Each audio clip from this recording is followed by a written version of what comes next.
Bonjour à tous, c'est Yannick Van Doorn, le passionné d'électroculture. Donc là, je voudrais vous montrer un petit témoignage, hein, une anecdote on va dire, mais très intéressante. Par exemple, là vous voyez, ça c'est un arbre, donc juste devant au milieu de l'image. Vous voyez un pommier que j'ai planté, je pense, vers 2015. Là on est 2019. Non, 2015 ou 2016. Et donc c'est la vidéo que vous voyez où ma fille a 1 an et où je mets du basalte circuit Lakowski dans le trou. Hein, donc il y a une vidéo YouTube que j'avais mis en ligne comme ça.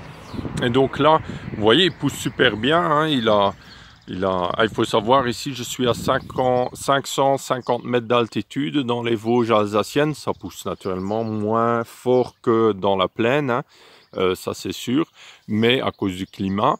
Mais il a quand même très bien poussé. Donc c'est de pommes Boskop. J'en ai planté 2 comme ça, quasiment exactement pareil, hein, à 5 mètres l'un de l'autre.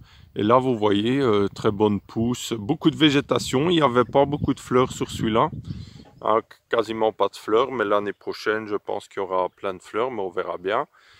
Mais une bonne pousse. Et donc cet arbre-là, je l'ai laissé comme ça dans le sens que j'ai taillé un peu cette année. Hein, on peut voir, hein, maintenant, je ne vais pas faire un cours de taille là maintenant, mais on peut voir là que j'ai taillé selon la méthode la taille en verre un peu pour l'instant pour stimuler la floraison pour l'année prochaine. Donc là vous voyez aussi que j'ai un grillage autour, donc ça j'ai autour des 2 pommiers. Maintenant on va aller vers l'autre pommier. Ah, j'ai aussi un circuit Lakowski qui est suspendu dedans, hein, vous voyez avec l'ouverture là, vous voyez. Mais j'en ai aussi un qui est enterré. Et maintenant, on va voir l'autre pommier qui a eu vraiment un grave problème. Et je vais vous expliquer pourquoi. Hein. Donc, je fais aussi des erreurs. Mais c'est une confirmation déjà de choses que je dis. Mais je vais vous raconter. Donc, je vais vous montrer. Donc là, voilà. Donc là, on va vers l'autre pommier qui est juste à côté. Là, vous voyez, celui-là, il a été planté en même temps. Et vous voyez qu'il va vraiment pas bien. Hein. Vous voyez, il a presque pas de feuilles. Son tronc, il est moins gros, moins développé cette année. Pourtant, il est traité exactement pareil. Circuit Lakowski, grillage, etc. Hein, vous voyez. Mais donc, qu'est-ce qui s'est passé là? Donc, au début du printemps, il était en pleine forme. Ça n'a pas l'air, hein, mais... hein, donc là, on est maintenant... on doit être le 11 juillet environ, hein, 2019, 11 juillet 2019. Au printemps, il était en pleine forme, plein de fleurs, contrairement à l'autre. Il y avait plein de petites pommes qui se développaient dessus. Il y avait eu plusieurs gelées printanières et ça n'avait pas l'air de le déranger. Il y avait quand même plein de pommes. Mais après, qu'est-ce que j'ai fait? J'ai voulu courber les branches vers le bas en suspendant des poids. Et ça, j'aurais jamais dû faire. Hein. Je vais vous montrer. Donc là, qu'est-ce que j'ai fait? J'ai des poids comme ça, là, hein, mais qui traînaient encore de l'ancien propriétaire dans cette ici où j'habite. Et regardez, vous voyez, j'ai des poids, c'est là un fer à cheval dans du béton, comme ça. Et j'avais tiré une ficelle dessus que j'avais connecté comme ça aux branches pour les courber vers le bas. Vous voyez? J'en avais mis comme ça bien 5. Vous voyez, donc je vous remontre. Donc vous voyez là le poids avec la ficelle. Et à partir de ce moment-là, j'ai commencé à voir que l'arbre se dégradait. Donc il y avait des pucerons, des fourmis, de la tavelure, hein, de la maladie à tavelure. Ah, vraiment, l'arbre se dégradait très fortement. Alors moi, je me dis, mais qu'est-ce qui se passe avec celui-là? C'est l'endroit, etc. Probablement. C'est vrai que l'endroit, la terre est vraiment très pauvre. Il n'y a pas grand-chose qui pousse bien là. Mais avec le temps, avec la matière organique, ça s'améliore quand même, mais ça n'expliquait pas tout. Et alors, qu'est-ce que j'ai fait? J'ai enlevé après, ça fait peut-être après 2 mois de catastrophe, là, j'ai enlevé ces poids. Et maintenant, l'arbre se porte beaucoup mieux. Regardez, il y a des nouvelles pousses, vous voyez là, des nouvelles pousses en pleine santé qui poussent là, vous voyez, la nouvelle pousse.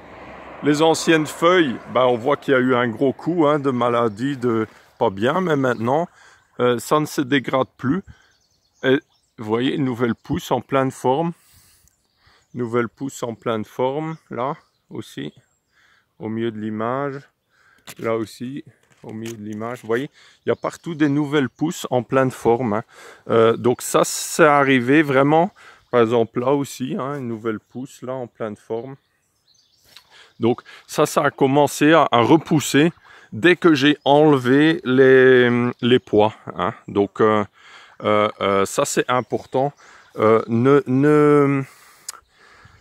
Ce qui s'est passé probablement, après c'est une hypothèse, c'est qu'il y a des énergies, on va dire, qui vont au-delà de l'électricité, mais des énergies subtiles mais très importantes, qui sont souvent véhiculées par l'électricité, mais qui ne sont pas l'électricité elle-même. C'est quasiment immesurable avec les appareils électriques, mais qui sont sûrement véhiculées à travers les fils vers les poids qui étaient connectés à la Terre. Et donc, qu'est-ce que ça fait? Ça fait un court-circuit entre la Terre et les branches. Et donc, au lieu que l'énergie passe par le tronc, il passe à travers le fil, même qu'il est synthétique. C'était une ficelle de bottes de foin, de paille synthétique. Il y a l'énergie qui va passer, qui va court-circuiter l'arbre et qui va affaiblir l'arbre. On va dire qu'on va perturber ces énergies. Et il faut savoir que tout ce qui est très haute fréquence, c'est ce qu'on m'avait appris, des techniciens électroniciens m'avaient dit que tout ce qui est très haute fréquence est véhiculé par la surface. Donc tout ce qui est électricité très haute fréquence, il n'y a pas forcément besoin d'un conducteur. Même si en surface c'est un peu humide, ces hautes fréquences y passent.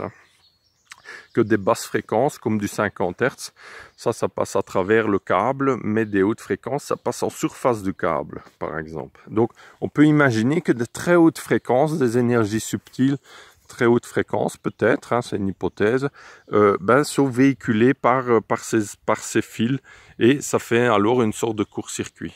Donc là, vous voyez à droite, plus loin, vous voyez l'arbre en pleine santé, et là devant, tout près, vous voyez l'arbre qui était malade et qui va maintenant beaucoup mieux, qui revit, qui repousse. Mais ça fait maintenant seulement 1 ou 2 semaines que j'ai enlevé ces poids. 2 semaines maintenant, je dirais environ. Et tout de suite, vous voyez des nouvelles pousses qui apparaissent, qui repoussent. Donc voilà. Donc ça montre aussi que dès qu'on fait un changement énergétique, tout de suite, tout peut reprendre vie. Dès qu'on a trouvé vraiment la cause du problème, c'est pas, on peut toujours trouver, il faut chercher, essayer, jusque quand on voit des changements.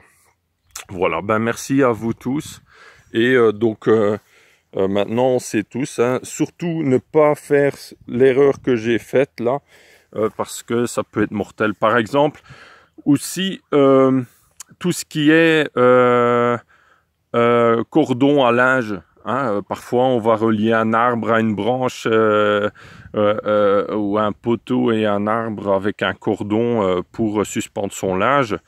Faites attention avec ça aussi, parce que ça peut avoir les mêmes effets très mauvais pour la plante. Souvent, si on connecte 2 arbres l'un à l'autre comme ça, il y aura un arbre qui va prendre l'énergie de l'autre. Donc, il vaut mieux mettre ça sur des poteaux et éviter de connecter à des arbres, sauf ou bien observer les arbres, en tout cas, pour voir que ça ne leur pose pas de mal. Voilà. Merci à vous tous, et bonne continuation, bonne observation d'électroculture. Et à tout bientôt. Au revoir.